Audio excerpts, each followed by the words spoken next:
I'm watching the rise. And I wouldn't say I'm shocked, cause I'm hardly surprised. This one's for the ride. This one's for who knew I'd make it, just needed some time.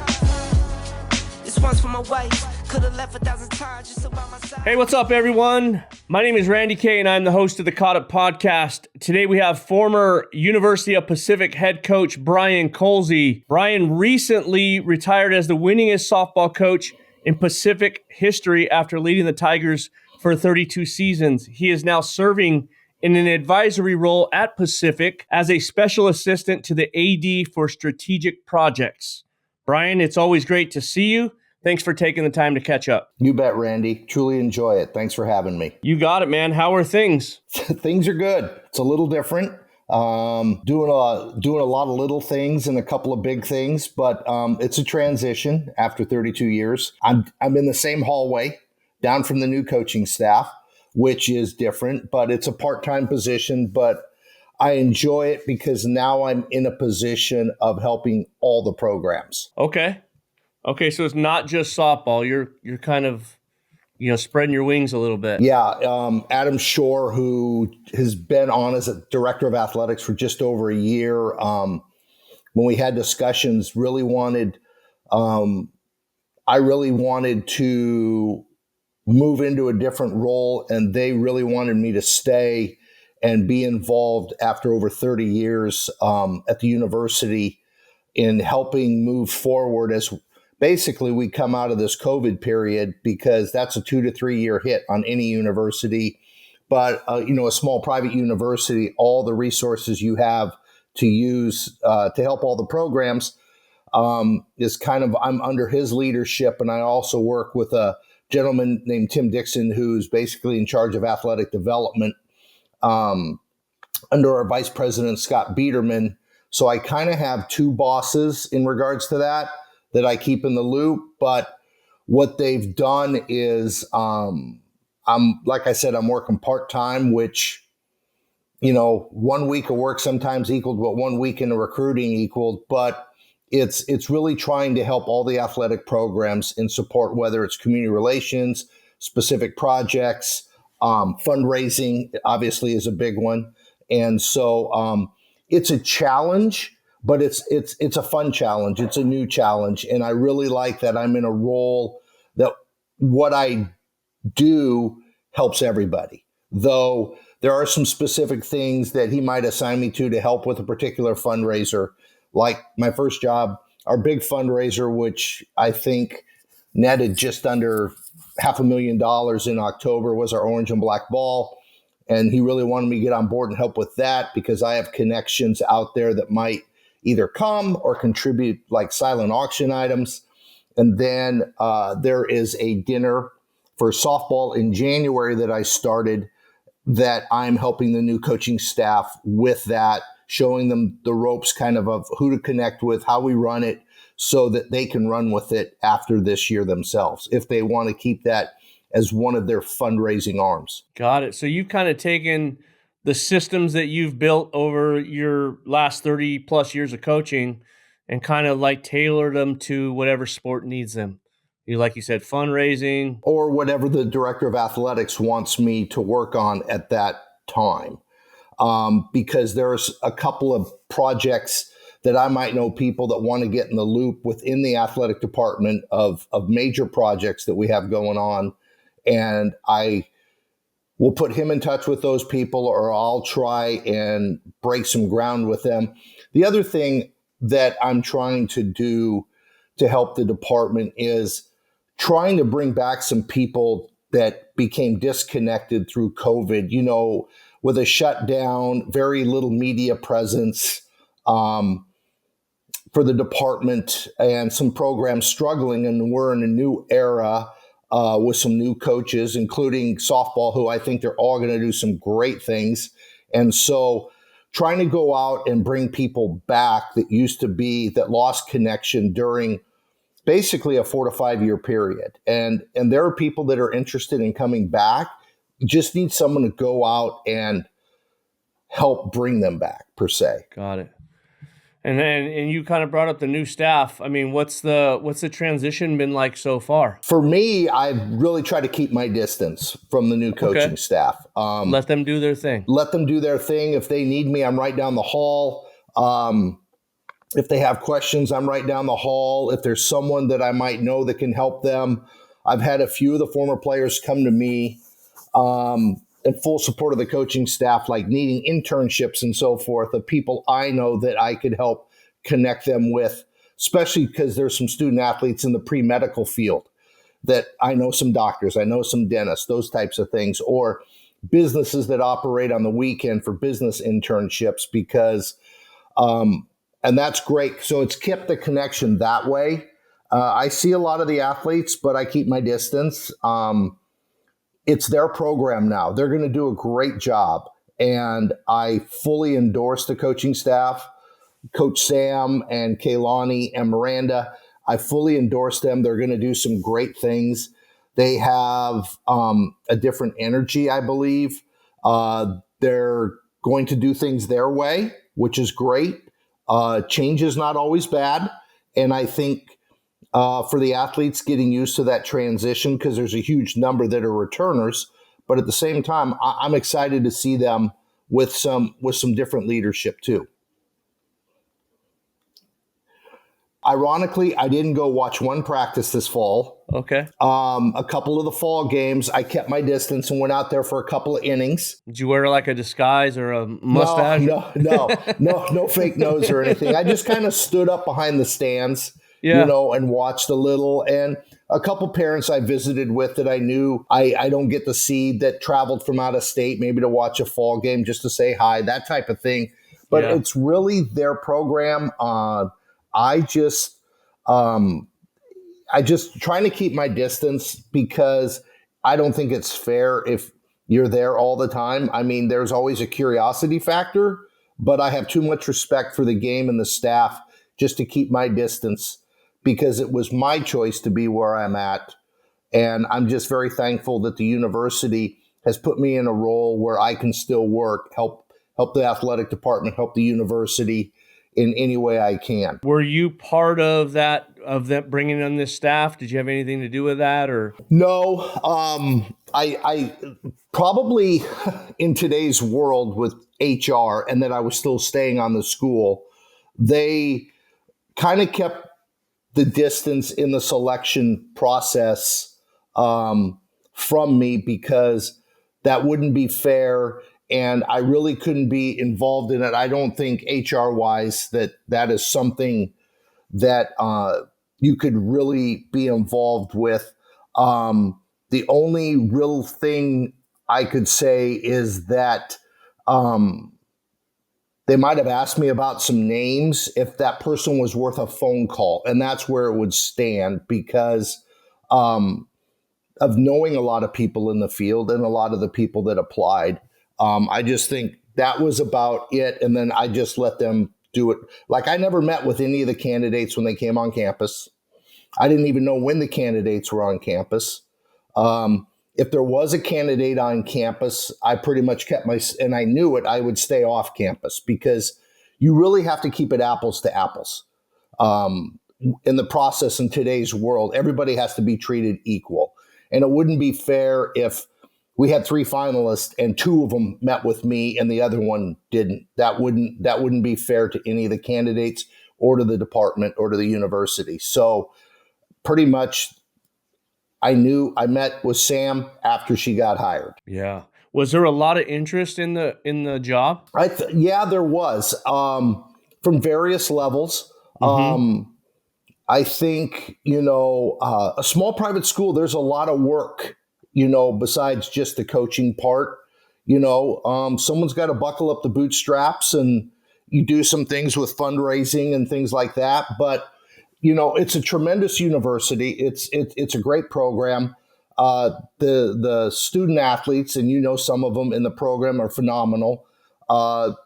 Academically, they outperform a lot of their peers, and they become very successful people in the real world once they graduate. But it's a great place to work. I was here 32 years, and being a small private, mid-major isn't always easy, and it's a challenge, but I have zero regrets of staying here for as long, because there were times I got contacted, but thanks, but no thanks, and other jobs. It was my niche. Did you ever think that, when was it? Back in 1992, I think I read that is when you started there. I mean, dude, I think I was graduating high school that time. But did you ever think I was in half my age at that time? Yeah, for sure. Did you ever think that in 1992 that you would start that job and never leave? Nope. Never, ever. I never thought that I would be here this long, but I approached every season, every project, everything that I did as if I was never going to leave. I never had the attitude, I'm going to leave it to the next person. Yeah. If there was an issue, I'm going to let them handle it. Or it was always everything I did had a permanence in place, if that makes sense. Yeah. Yeah. You're kind of building it for yourself. Yeah. It's and the program and the athletes, but taking some pride and some ownership in your facility or your program. Yeah. Yeah. Okay. Let's talk a little bit about, you said after the fact highly endorsed the program or sat down with Sam and you're excited about what they're doing. But over the years, I mean, you seem to have, I was kind of checking some things out, and your coaching tree is pretty impressive as well. I mean, people that have worked with you or alongside you seem to be doing some great things. Let's talk a little bit about your coaching tree. Well, thanks. Yeah, I'm very proud of that, because I always felt as a coach, you're a mentor either way, whether it's to a player, whether it's to a staff member, whether it's to your athletic trainer, working with a strength coach, all those things come into play. I always had a philosophy that when I hired somebody, if you want to get to a bigger program or you want to become a head coach, I'm going to do everything in my power to help you get there. I'm not going to hold you back. I'm going to help you any way I can. I'm going to give you a lot of responsibility.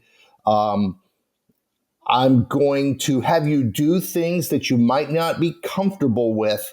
But the reality is if you're going to go on to a larger university or head coach yourself, there's going to be uncomfortable times that you have to deal with. So you try and train them for that next step. It's kind of like when you're coaching your players, you're trying to teach them to be comfortable in uncomfortable situations. So it's the same thing, whether it's how you deal with players, how you teach, how you represent the program publicly, how you are on the field of play, your relationships with umpires, your relationships with administrators, your relationship with players.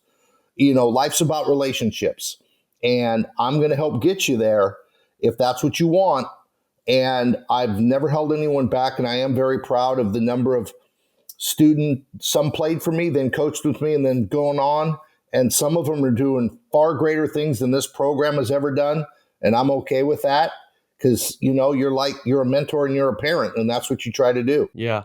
I read that you said that you are a teacher whose classroom is just outside. That's it. I've always felt that way. Yeah. And so like the mentorship, the preparing people and kids for life. At the end of the day, I always talk about, when we do this, we get through the 4 years of high school. I really truly feel like we've basically kept this group of athletes on track to graduate high school, period. Like graduate and then have the opportunity to move on. Because as well as I do, I made the comment to somebody the other day about, well, you could just save all your money and not play travel ball and send your kid to college probably for what we spend nowadays. And he said, yeah, but she might end up in jail, kind of jokingly. Right. So I always feel like we just kind of get kids and people moving along. What is, you talked a little bit about the connection or you said that life's about relationships. And how does that for you? You mentioned it a little bit about maybe getting people into internships or things like that. Is there any one, specific situation that stands out to you that you're really proud of or that was kind of interesting? Oh, boy, that's a tough one after this many years. Not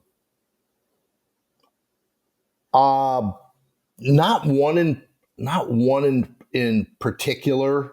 But, I've got you know, when you look at some of what your former athletes have achieved, for instance, this is going way back. My very first recruiting class,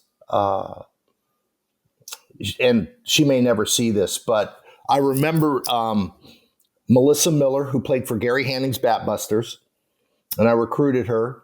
She came up, she was from Orange County, flew her up, drove from Sacramento to the campus, and I remember driving back down I-5, and I think she saw a cow for the first time in her life, you know, and we drove by a dairy, and it was funny because I remember this kid from Orange County who saw a cow for the first time on a recruiting trip, played for us, went off, got her doctorate at the University of Indiana, and then married a rancher and is a professor, went on to be a professor at Indiana Wesleyan and never left the Midwest. And I remember her reaction the first time she saw a cow when she left Orange County, and she's living in middle America. Right. You know, I know another young lady, Ashley DeRico, who played for me, who was the oldest of 4 daughters. Mom was a widow. So mom raised the 4 daughters. She was the first one to go to college, and she turned down some much bigger schools to come to Pacific. And by her 25th birthday, she had graduated, gotten her master's, gone to law school, passed the bar on the first time, and married and had a job before her 25th birthday. And so those are, you know, and there's many, many more. Those are just some I remember early, but I also look at some that are later that people have gone on to education and become principals and now direct school boards. There's some that are still in med school. There's a couple more that got their law degree. One went off to be the lawyer for the LA Police Department.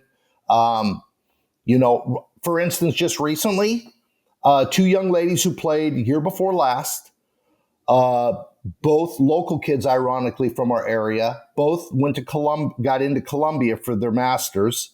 They're both back there, and they're in business and sports management, and their internships this summer, one worked for the New York Jets and the other worked for the U.S. Tennis Open. And I'm like, how cool is that to spend your summers? And they're, you know, 2 ex-softball players, but they're driven for the next level, you know, and those things make you proud. For sure. Wow, those are great stories. What do you, I mean, you have to miss it a little bit. Do you miss coaching? Like, do you miss the game itself, or? I do. I think this spring will be tougher. I need to get through the first spring with the game, the competition, and not being out there every day. It's really funny because I hadn't been on a plane since July because I just finished my last year on the championship committee. So I went to the NCAA for our post meetings in July following the College World Series. And I hadn't been on a plane until 2 weeks ago. And in the last 2 weeks, I've flown to Dallas and I've flown to Florida, all for softball stuff that I've done nothing for regarding softball other than if the new coach needed, if Sam needed anything, or a fundraising thing. And I wanted to go to the convention. Good friend Tim Walton was inducted into the Hall of Fame. And then the NFC asked me to speak on a couple panels. I'm like, sure. And then last weekend, of course, USA Softball asked me to go out to Vero Beach for the high performance selection camp for the 2 junior national teams. But they also asked me to go out and do a recruiting presentation for, you know, there were 400 athletes and their parents. So they lined me up for 2 recruiting presentations.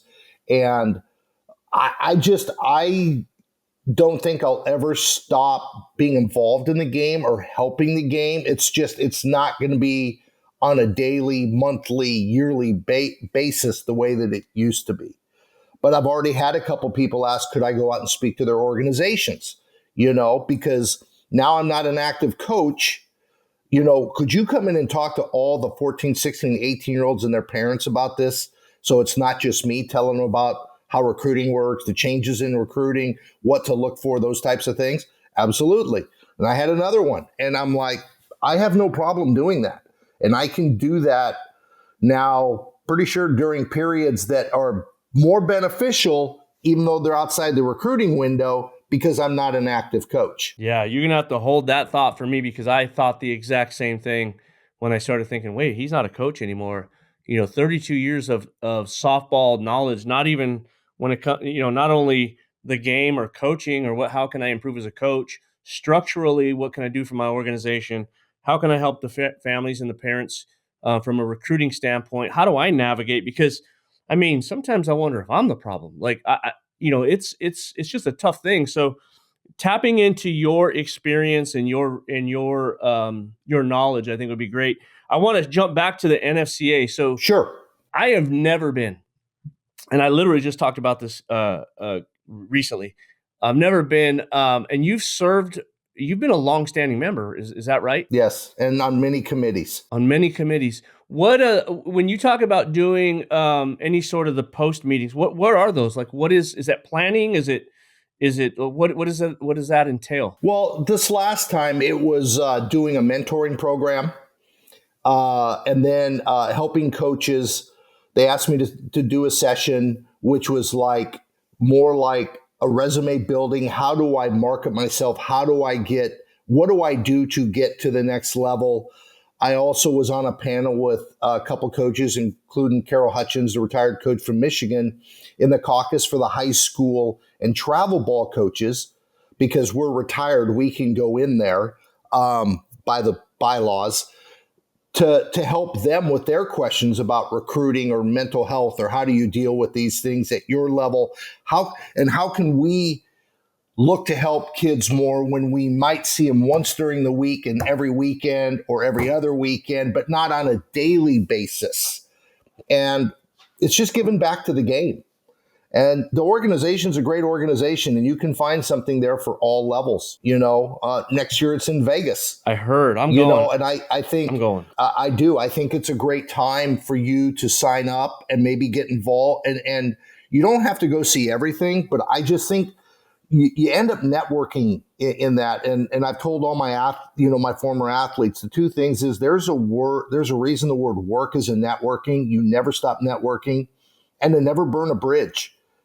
Because that boomerang is going to come back. Always take the higher ground, because let's be honest, go back to high school.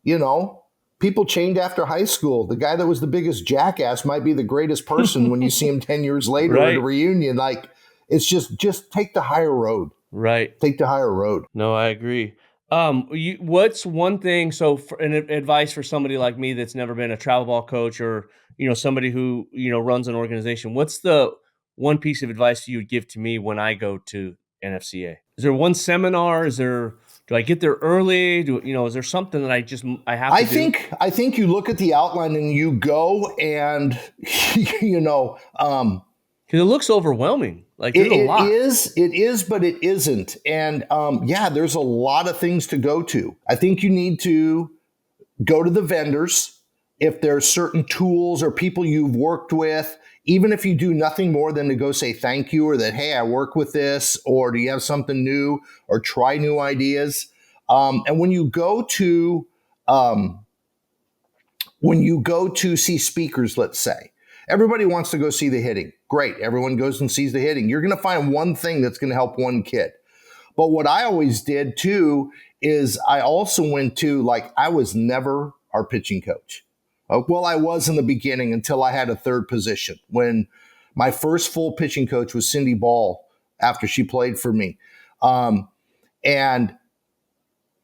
I would go to those sessions because I was always trying to address and get ideas for my weakest areas, and you can't fear your weakness. You got to address it head on. And some coaches fear that, and you can't fear failure. And if you pick up one thing that helps one kid, that's all you can ask yourself in each session.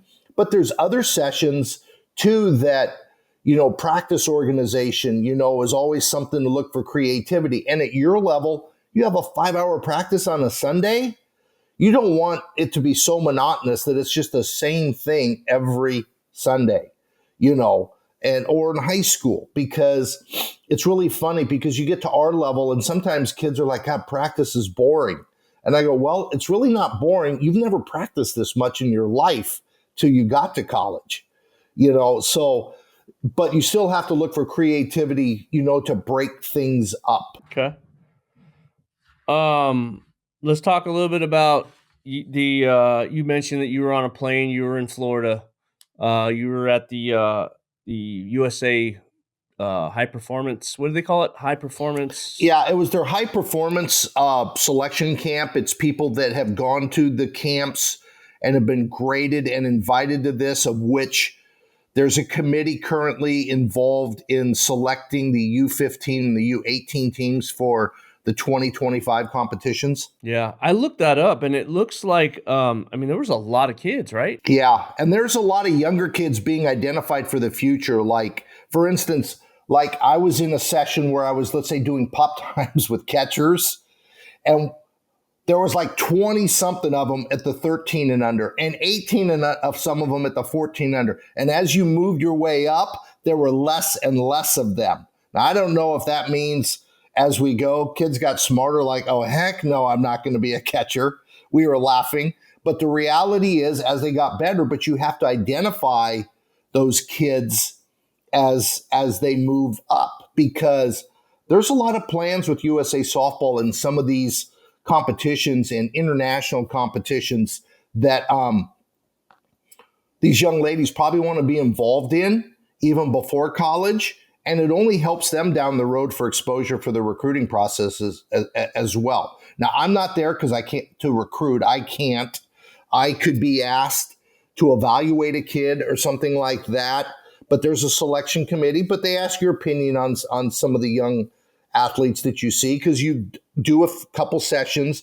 My biggest one there, though, was to be there for recruiting and be available outside of the seminars if anybody wanted to come up. I had a couple additional, parents would come up to me and I'd sit down with them, or there'd be a half a dozen of them that couldn't come at USA Softball and say, hey, at 2:00, so-and-so's absolutely, because that was my main job for this. Because everybody else had already been put in, and then Chris Sebron, who's the director, called me up, and he goes, hey, could you do me a favor? Would you do a favor? And I go, yeah, because I've done events for them as a coach. And he goes, would you? And I said, sure.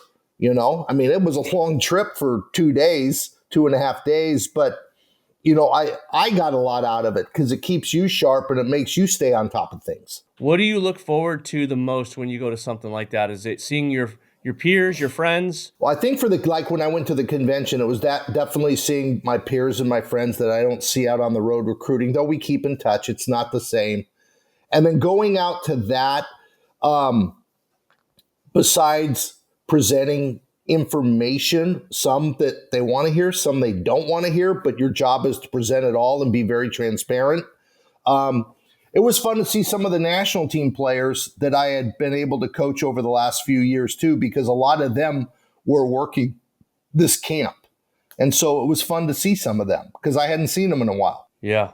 There was a bunch of coaches there as well too, right? No, because it's that's right. It's a dead period. It's a dead period, so they couldn't be there. That's right. Well, I was thinking when I just saw some big names, I saw some big name coaches in terms of, it looked like they were separated in groups, and there was Amanda, I don't know if it was Mendoza and they weren't there. Those were the names of the teams because it started with the past players in the national team program. Okay. But now some of the current Amanda Lorenz, Sis Bates, Taylor Edwards, Lacey Waldrop, some of those people, they were out there helping coach the teams and so forth. Okay. And so what is that whole format? What does that whole thing look like? And I saw that's an invite only, right? Well, it's an invite only because they've gone to a previous camp and that they've been selected out of a previous HPP regional camp to go to this, to then work out there. And I don't know if you've been the Jackie Robinson complex training. I've never been there. Beautiful. You've got 4 dirt fields because they can do baseball and softball there, a full indoor facility, another 2 full turf baseball fields, indoor cages, covered cage. Like it's very impressive, and it's really user friendly for the for the athletes that are there, because they can stay on the site. They can all the meals are served for them there, so food's readily available. Like a commissary. So it's all inclusive, which once you get there is a whole lot easier. Because, there's people from all over the country. I ran into someone I know from Hawaii, and I was like, that's like a 2-day trip from Hawaii to Florida. Yeah. Because you can't go the other way. I was going to say, you might it's be able one to to go the other way. California, and it's one to the other side of the states. Yeah. I heard you had a roommate while you were out there. Yeah. How was that? Jimmy Colitis had a good time. Time. He was the other former coach that was out there, and we were helping each other on some stuff and evaluate, and catching up. But it was good. It really was. It was good to see him. We had a good time coaching with USA in the past, and we're both in different roles in our lives now. We both want to stay involved in the game, but it's not on the daily basis the same way that it was. Right. Did anybody stand out? Not without giving names, but did you walk away going, "Oh, I can't wait to follow that kid"? Or yeah, there were a few kids that I saw that were quite impressive, and these were 15 and 16-year-olds that I can't say any names, but there were a few that were quite impressive. That I'm looking forward to seeing how their career path plays out. Are you noticing like a surge in like a certain part of the country that's starting to send some talented kids? Because in the past it's been California, right? Yeah, I think we really need to know too. It's one thing I wish I wish we could see at the end of the year, and I made a suggestion to media at the College World Series. It'd be nice to show where all these kids are from, because there's great players all over the country now, and it's not just it's balanced itself out, top to bottom. I'm talking from Minnesota to Texas, and from California to the Carolinas, all the way across. There are great players. I saw some great players that are not from the West and not from the South. There are great players everywhere, and as I told in the group, there's a place for everybody at whatever level. You just have to keep your mind open and embrace who is recruiting you. One thing I really talked about is don't be upset by who is not recruiting you, but you need to embrace, you and your parents need to embrace who is recruiting you. Right. Well, and let's talk a little bit about the recruiting piece since you brought it up. So right now, let's say you're a 2026, right? Okay. Everybody talks about the September 1. Everybody's excited to get calls. You get one call, you don't get any calls, whatever it may be. Maybe you have an offer on the table you're not necessarily excited about. Do you really do you feel like, there's really nothing to worry about. Like you said, there's a place for everyone. And I feel like kids, and I'm talking about kids from Arizona. Let's just use that because that's where I'm at.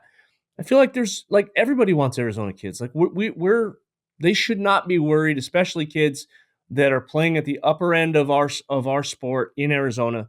They're going to have a spot. What would you say to that? I talked to them about, the thing is, to be honest, and I've told some coaches and this is one man's opinion, I don't like the September 1st date at all for many reasons.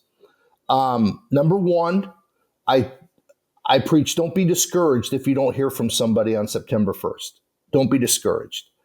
Yeah, because you're going to have a friend or a teammate that's going to get an offer, or someone's tracking. That's just the way it goes, And I don't like the September 1st date for, number one, there are some schools that aren't even in school yet by then. Okay.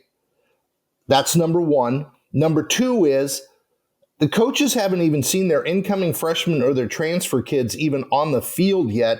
And you're calling kids that you can't even see play for another 6 to 7 weeks anyway, till October.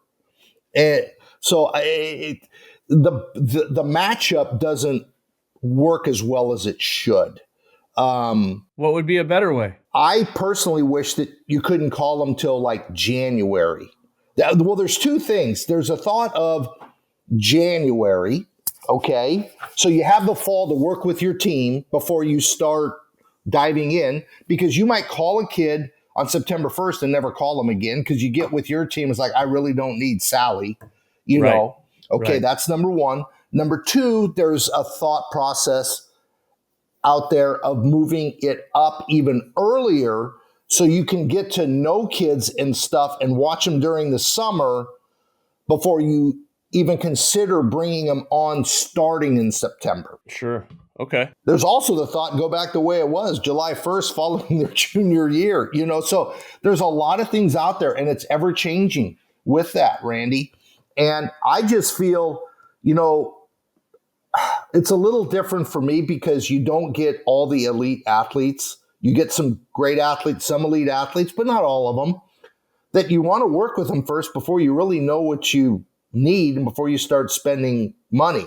The flip side of it is, too, you have people that don't call on September 1st because they let some of the Power 4 schools get done with what they're doing, and then you really know what's left available for you. But my concern also with the September 1st is you might get a commitment out of a young lady, but she or you might decommit each other before you get to the signing period because of a transfer kid, because of an additional money offer, all those things.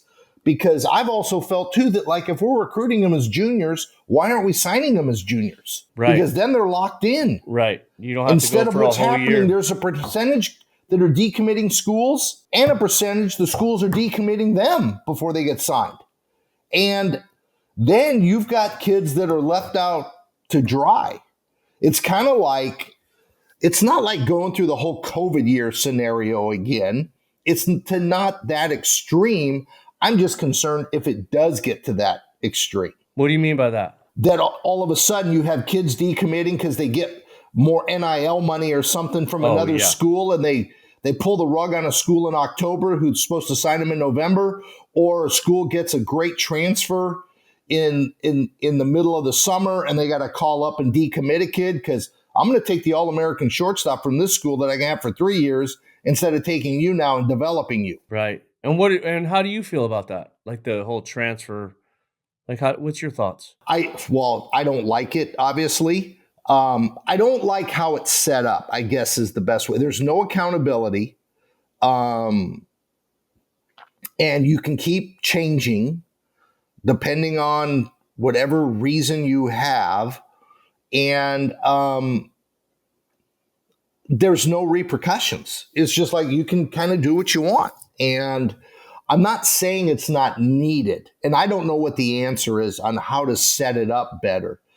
But I'm looking right now, and this isn't even our sport, and I'm like, okay, we're in the football bowl season, and there's a window to transfer, and kids are pulling out on the team that they're going to the bowl with to change.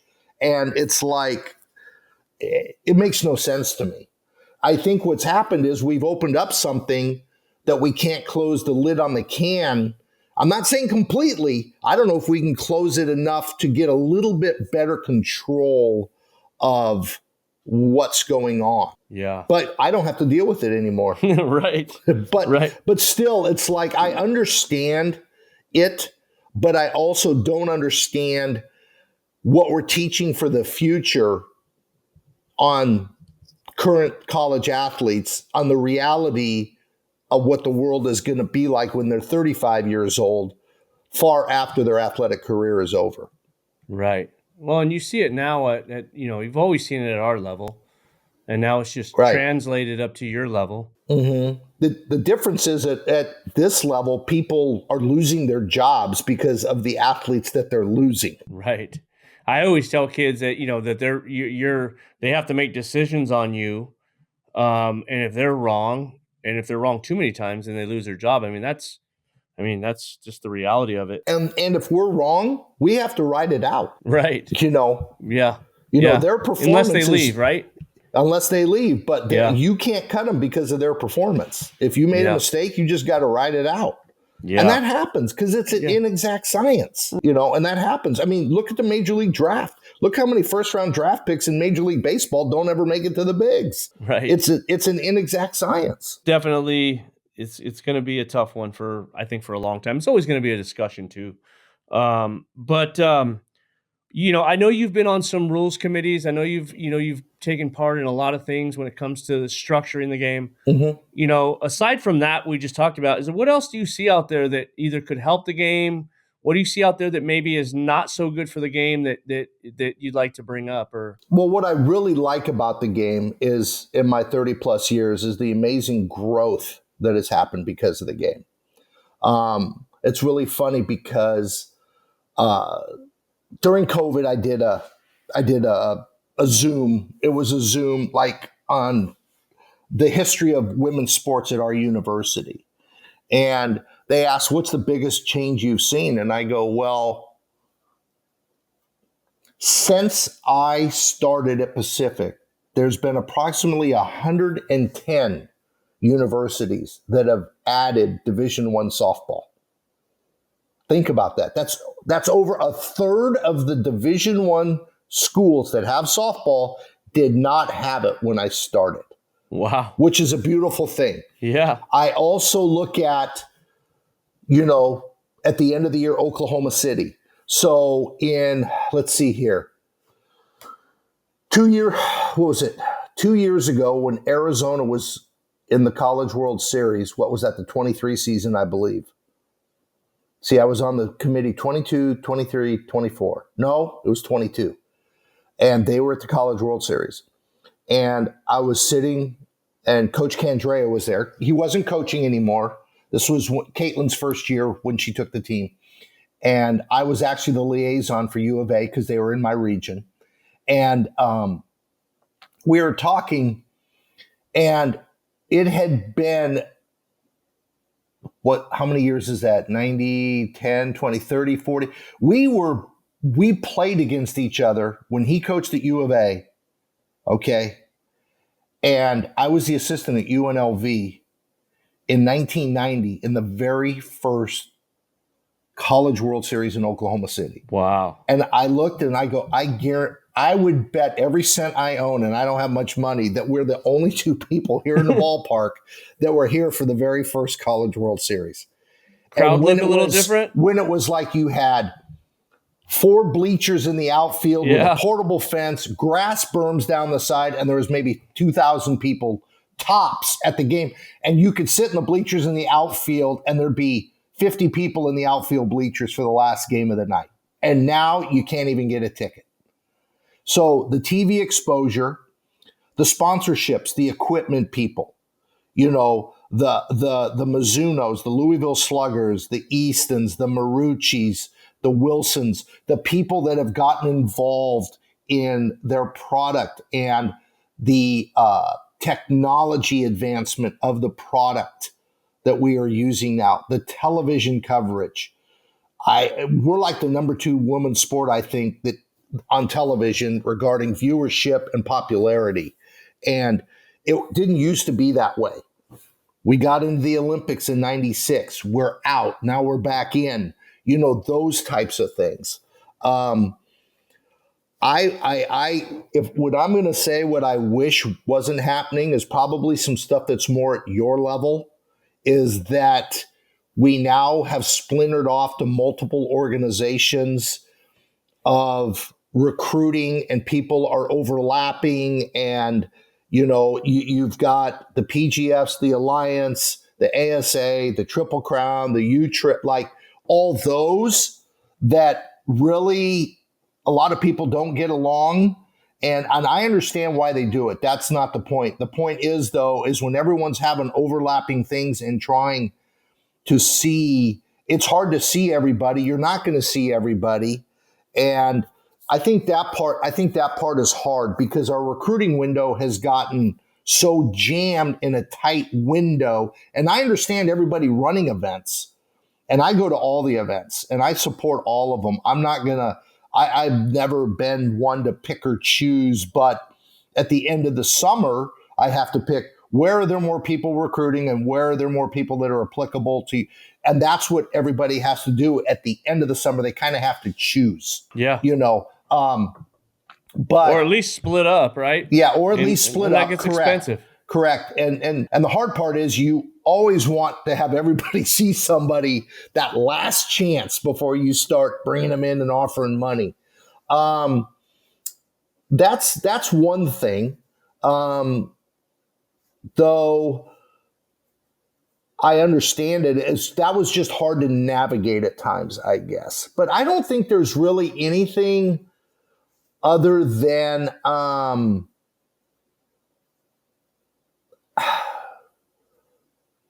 think parents need to be in more control at times. What do you mean by that? I mean the embracement, of, I know there's parents that get upset that so-and-so isn't recruiting their daughter, and then they change travel ball teams. Well, it isn't going to change. It's like, like I said, Arizona can't scholarship 6 catchers, even if that's where you want to go. And I guess a good way to look at it, Randy, is when I do a presentation, there's 2 things I always bring up. And I've worked at various schools, and unfortunately, it's a transparent truth. Number one is if every kid was on a full ride, or their parents said they were on a full ride, was actually on a full scholarship, every school in the country would be on probation. Okay? Number 2 is, if you really watch the College World Series, which I find is the pinnacle and the most amazing, especially getting to sit behind home plate the last 3 years, and to watch it.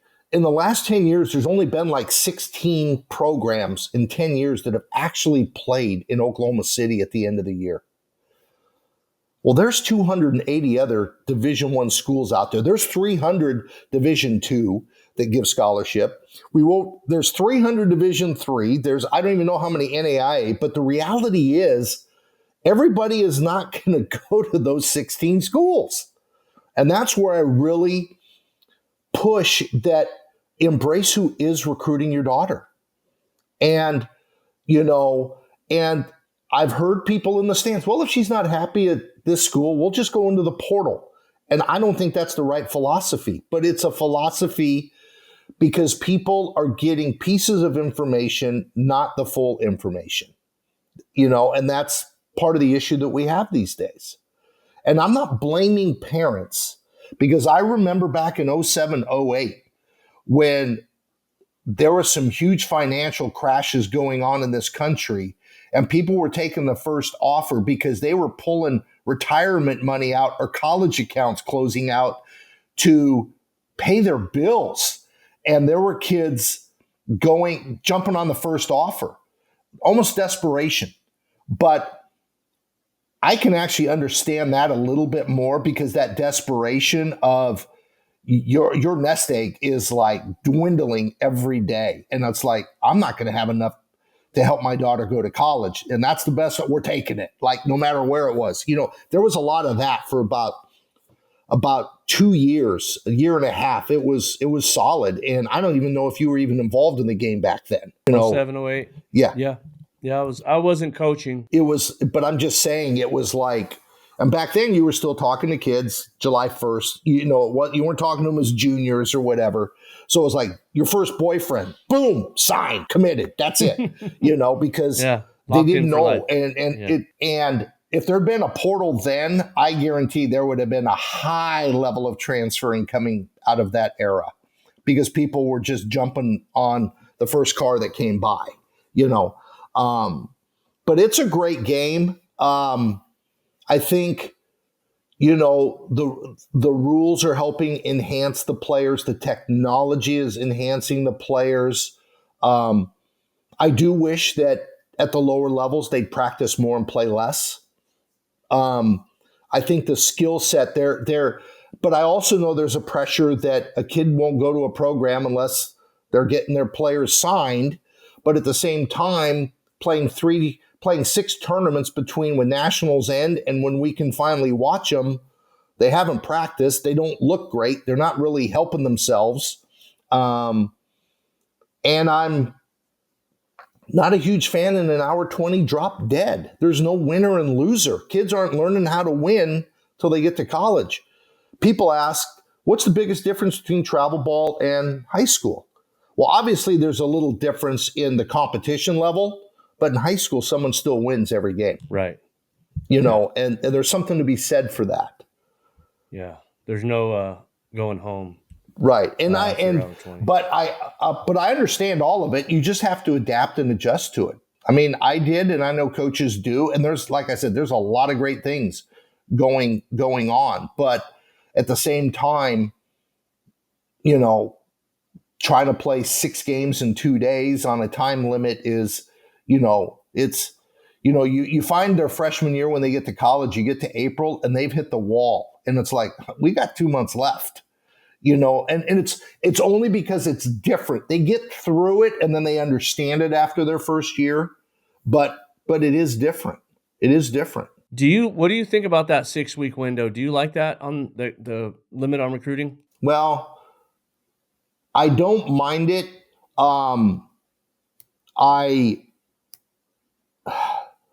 It's hard because the 6 weeks, the 6 weekends make it a little difficult at times. But what was happening is, okay, the tournaments were Friday, Saturday, Sunday. Then everybody added a camp on Thursday. Kids are leaving school on Wednesday. So they're missing Wednesday, Thursday, Friday, multiple weeks. Okay. And then you start trying to bring them in on visits, even if they're unofficial. Well, I've missed too much school. I can't, you know, and it's almost was counterproductive. I'm up and down on the fall recruiting, but and how much of it, I think we need it. Do we need that much? I don't know. Do we need to do it sooner because people really don't practice as much in September? Do we need to do it to where it overlaps no matter where you live in the country with your fall ball?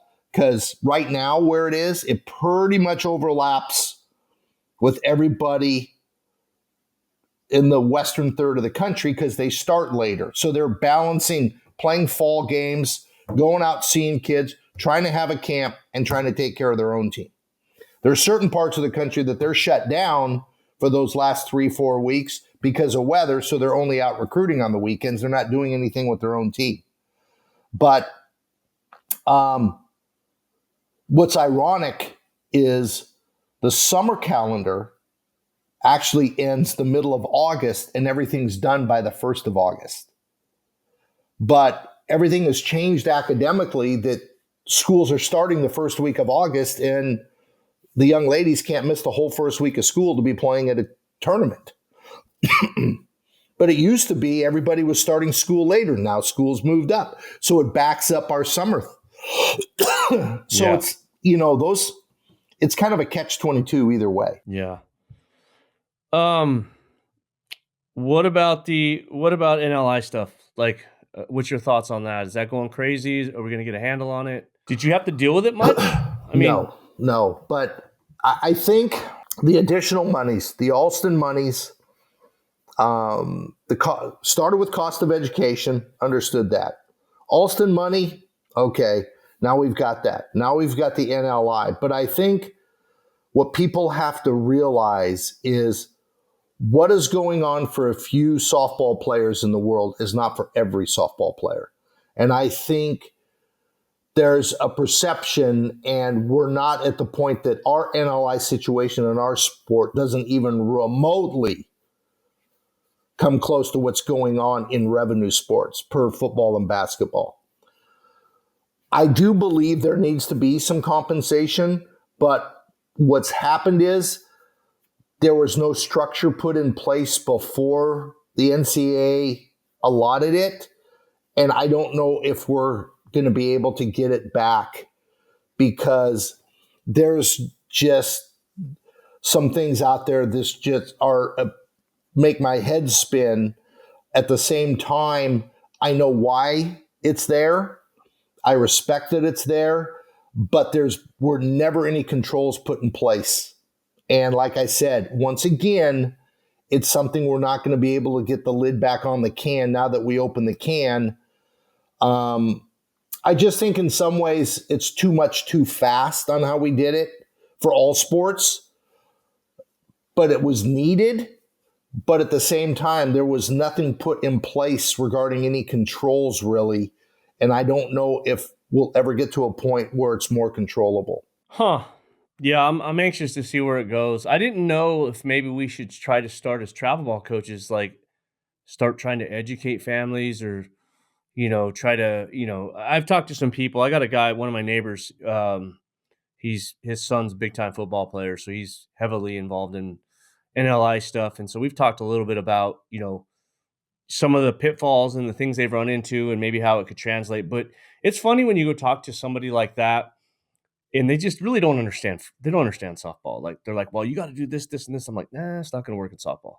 So I don't know. I've always, you know me, man. I'm always thinking outside the box. I'm trying to think of how to get better. I'm thinking about how to grow. I'm thinking about, how I can involve more coaches.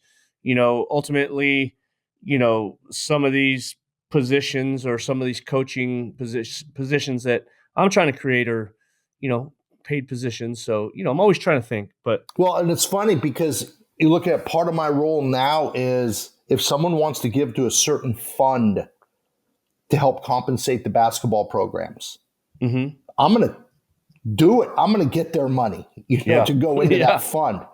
Because even at a place like Pacific, and our athletes deserve it just like anyone else. If you're going to compete, you have to do it. It's not an option right now.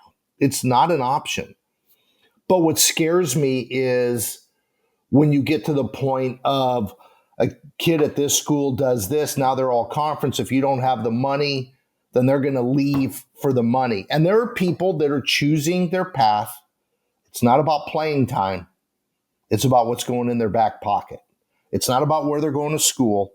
It's not about education for a lot of, it's not about those. It's about what's going, and the parents are helping make those decisions because the more my kid gets, the less I have to worry. So it's the family decision has a different structure to it now. And like I said, there's a lot of parts in there that work. I'm concerned about the parts that don't work are going to overtake those, because if there's been a lack of structure or format to follow, like I said, we've still got lawsuits out there. We have decisions being made in April on roster limits. Yeah, where is that? What's the latest on that? The vote is in April on that stuff. And you've got schools that have 30 kids that may have to get rid of athletes for next year. Is it 25, right? Is that what I'm hearing? That is the proposal for the max amount. Okay. But I'm looking at, I was talking to our cross country coach. You've got cross country and track programs with like 85 athletes in certain parts of the country, and they might have to cut down to 65. Like, where are those 20 going to go overnight? Like, and then you have things that hurt smaller schools, certain programs. You've got 25 kids. You might have 8 of them that are paying their own way, making money for the university, and those might be the people you have to get rid of. So it's like it's a never-ending, cycle, of constant change now. Huh. Interesting. It used to be simpler. Well, it's above my pay grade for sure. What else you doing, man? What keeps you busy? You getting out to see any Giants games or? Didn't go to any this year. We'll be going to some next year.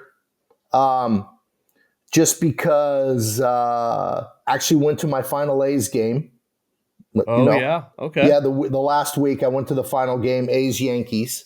I live in the town where Aaron Judge grew up too, so it's and knowing him and getting to see his final game in Oakland, that was fun. Ironically, he hit a home run. I know that wasn't a shock, but me and some buddies said we need to go to our final A's game, and we're not going to go like the last game of the year. It was the last week of the year, but not the last game. Getting to see the grandkids a lot more. Got to see my grandson's basketball game last night. I've made a few more birthday parties for grandkids than I normally do. Spending a lot more money on the weekends because I'm home and there's stuff that has to be done. Projects. Instead of being on the road all the time and not really knowing. Just really trying to help the university overall come out of COVID. We have our president who's been in place since coming out of COVID. Chris Callahan's done a tremendous job. He came from Arizona State. He ran the Walter Cronkite journalism program there and has done a great job. Our athletic director is brand new. He's put some great things in place, and I'm trying to help elevate, like I said, trying to help the new softball, staff. Like I said, if they need help, they're pretty self-sufficient, but there are things, having been here, that they're not in the know about. And they come to me. I don't go to them, You see Peyton at all? Saw Peyton. Yeah. She's doing well. That's great. I can hear her wherever I'm at. Dude, I'm telling you, you want to know what's funny is when I was kind of making some notes, I was kind of laughing because the whole time you came and watched Peyton this summer, she never got a hit, right? Yeah.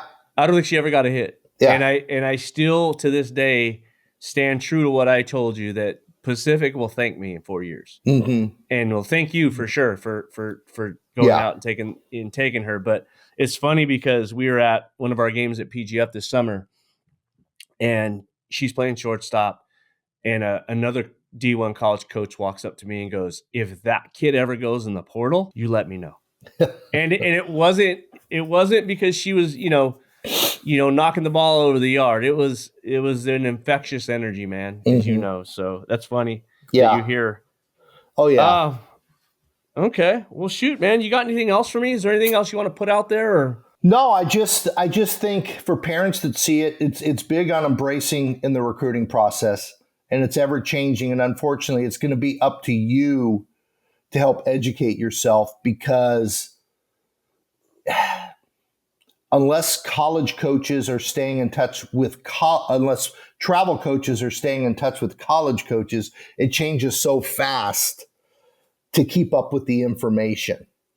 And don't believe everything you hear. Don't believe everything you read. All of our news sources, which there are many of them, it's not the same as when you had 3 networks and that was it.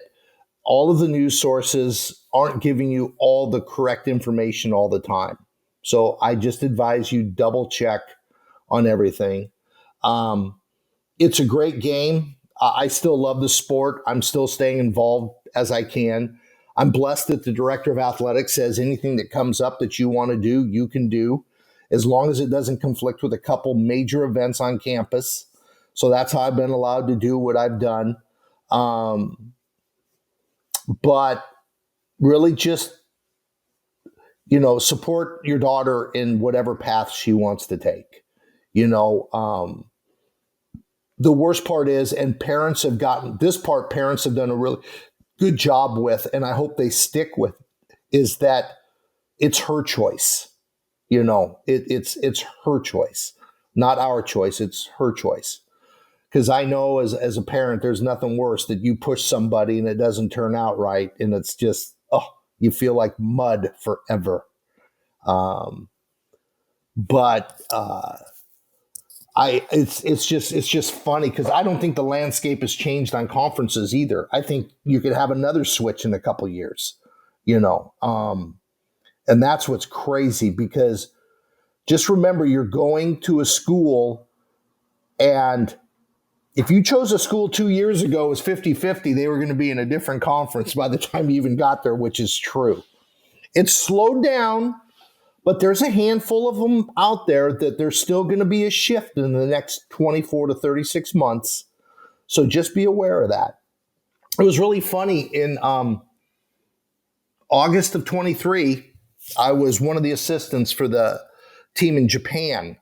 And it was Coach Rittman from Clemson, Mike Roberts, the pitching coach at Wisconsin, and Chris Malvo, who was the hitting coach that time at Tennessee, who's now the new head coach at Auburn. And we were out there with the college. It was the college friendship series, and we had all these All-Americans, these college kids, and we're there. And right in the middle of the trip is when all the conferences blew up.